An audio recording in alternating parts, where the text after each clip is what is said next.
প্ৰস্তুতি আমাৰ সম্পূৰ্ণ ৰূপত চলি আছে। নাওবৈচা সমষ্টিবাসী ৰাইজে সিদ্ধান্ত লৈছে এইবাৰ অগপ দলৰ ভাৰতীয় জনতা পাৰ্টি সন্মিলিত গণশক্তি অসমৰ NDA প্ৰাৰ্থী হিচাপে মোক প্ৰাৰ্থিত্ব আগবঢ়াইছে। হাতীৰ ছবিত সকলো ৰাইজে 9 তাৰিখে আহি ভোট প্ৰদান কৰি আমাৰ জয় যিটো সংকল্প সেইদিনাখনিয়ে গ্ৰহণ কৰিছে। বছৰত ভাৰতীয় জনতা পাৰ্টি মিত্ৰজোঁটৰ চৰকাৰে যিখিনি কাম কৰিলে, বিগত ভাৰত স্বাধীন হোৱাৰ পৰা কংগ্ৰেছৰ শাসন আছিলে, কিন্তু তেনেকুৱা নাওবৈচা সমষ্টিয়ে হওক বা লখিমপুৰ জিলাতে হওক এক্সাম্পল কিন্তু একো নাই। আপোনাৰ এতিয়া নাওবৈচা সমষ্টিত অন্তৰ্ভুক্ত ঘূনাসুতি সোৱণশিৰি দলংখন ৭৫ বছৰত কংগ্ৰেছে আধাৰশিলা কৰিব নোৱাৰিলে, কিন্তু ভাৰতীয় জনতা পাৰ্টিৰ চৰকাৰ হোৱা 10 বছৰৰ ভিতৰত আপোনাৰ দলং প্ৰায় সম্পূৰ্ণ হোৱাৰ দিশে অগ্ৰসৰ হৈছে আৰু 2 বছৰৰ ভিতৰত হয়তো দলংখন সম্পূৰ্ণ হৈ উঠিব। আপোনাৰ বাঁহগৰা ধূনাগুৰি সেই একেই কংগ্ৰেছ দলে একো কৰিব নোৱাৰিলে এতিয়া ভাৰতীয় জনতা পাৰ্টিৰ চৰকাৰে এই দলংখন সম্পূৰ্ণ নিৰ্মাণ কৰিছে। প্ৰায় 6 মাহ এবছৰৰ ভিতৰত এই দলংখন সম্পূৰ্ণ হৈ উঠিব।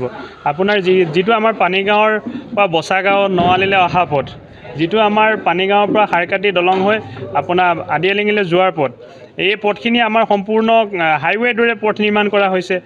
ৰঙানদী দলঙৰ মাজত এখন হাৰকাটি ব্ৰিজ প্ৰয়োজন আছিলে, সেই ব্ৰিজখনৰ কথা কংগ্ৰেছে ভাবিব পৰা নাছিলে, কিন্তু ভাৰতীয় জনতা পাৰ্টিৰ চৰকাৰ হোৱাৰ পিছত সেইখন ব্ৰিজ সম্পূৰ্ণ হৈ উঠিলে। গতিকে ৰাইজে জানে কোনটো দলৰ প্ৰাৰ্থীজন জিকালে আমাৰ উন্নয়ন হ'ব, এই কথাটো ৰাইজে স্পষ্টভাৱে জানিছে।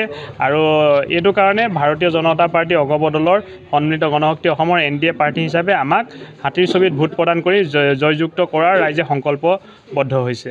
কংগ্ৰেছে কেৱল সংখ্যালঘু ভোটাৰ শ্লোগানটো লৈ কাম কৰি আছে।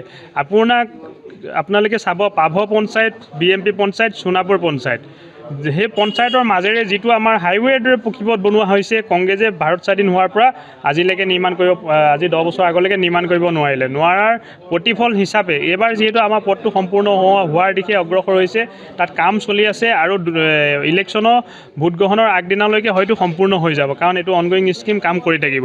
আৰু তেতিয়া সোণাপুৰ BMP পাভ পঞ্চায়তৰ যিসকল সংখ্যালঘু মুছলমান মানুহ আছে, তেওঁলোকে আমাৰ অগপ দলত ভোট প্ৰদান কৰিব। তেখেত ৰাইজৰ মাজত প্ৰভাৱশালী নহয়, প্ৰভাৱশালী তেখেত সাংবাদ মাধ্যমৰ মাজতে। কাৰণ প্ৰথমবাৰ আমাৰ অগপ দলৰ মাননীয় বিধায়ক উৎপল দত্ত ডাঙৰীয়াই তেখেতক পৰাজিত কৰিছে, আৰু দ্বিতীয়বাৰ আমাৰ মাননীয় বিধায়ক মানৱ ডেকা ডাঙৰীয়াই পৰাজিত কৰিছে, আৰু তৃতীয়বাৰ আকৌ আমাৰ NDA দলৰে প্ৰাৰ্থিত্ব মোক প্ৰদান কৰিছে। তৃতীয়বাৰ পৰাজিত হ'বলৈ তেখেত গৈ আছে। ৰাইজক অনুৰোধ জনাইছোঁ, পদুম ফুলৰ ছবি এৰি মই হাতী ছবিলৈ অহা তেনেকুৱা কথা নহয়। NDA দলৰ প্ৰাৰ্থিত্ব হিচাপে মোক অগপত যোগদান কৰোৱা হৈছে আৰু অগপৰ পৰা প্ৰাৰ্থিত্ব প্ৰদান কৰিছে। তাৰ কাৰণে মই আমাৰ ভাৰতীয় জনতা পাৰ্টি মিত্ৰজোঁটৰ 3টা দলৰ সন্মানীয় সভাপতিসকলক ধন্যবাদ আৰু অভিনন্দন জ্ঞাপন কৰিছোঁ। জিলা সভাপতিসকলক অভিনন্দন ধন্যবাদ জ্ঞাপন কৰিছোঁ। সমষ্টি সভাপতিসকলক ধন্যবাদ আৰু অভিনন্দন জ্ঞাপন কৰিছোঁ। নাওবৈচা সমষ্টিত 3টা দলৰ কাৰ্যকৰ্তাসকলক ধন্যবাদ আৰু অভিনন্দন জ্ঞাপন কৰিছোঁ। নাওবৈচা সমষ্টিৰ ৰাইজক ধন্যবাদ আৰু অভিনন্দন জ্ঞাপন কৰিছোঁ। আৰু আমাৰ জয় যিটো যাত্ৰা যোৱাকালিৰ পৰা আৰম্ভ হৈছে, এইটো আপোনালোকে স্পষ্ট ইংগিত পাইছে। প্ৰায় 50,000 পৰা 55 হাজাৰ মানুহ মই কালি ঘৰলৈ অহাৰ পথত মোৰ লগত জনসম্পৰ্ক হৈছে। মই 10 বজাত আৰম্ভ কৰিছোঁ, নাওবৈচা সমষ্টিত ভৰি দিছোঁ, 10 বজাৰ পৰা ৰাতি 9 বজালৈকে মই ঘৰ আহি সোমাইছোঁ। প্ৰস্তুতি আমাৰ সম্পূৰ্ণ ৰূপত চলি আছে। নাওবৈচা সমষ্টিবাসী ৰাইজে সিদ্ধান্ত লৈছে এইবাৰ অগপ দলৰ ভাৰতীয় জনতা পাৰ্টি সন্মিলিত গণশক্তি অসমৰ NDA প্ৰাৰ্থী হিচাপে মোক প্ৰাৰ্থিত্ব আগবঢ়াইছে। হাতীৰ ছবিত সকলো ৰাইজে 9 তাৰিখে আহি ভোট প্ৰদান কৰি আমাৰ জয় যিটো সংকল্প সেইদিনাখনিয়ে গ্ৰহণ কৰিছে। যিকোনো খবৰৰ বাবে যোগাযোগ কৰক আমাৰ এই নম্বৰত 9181 307 2221।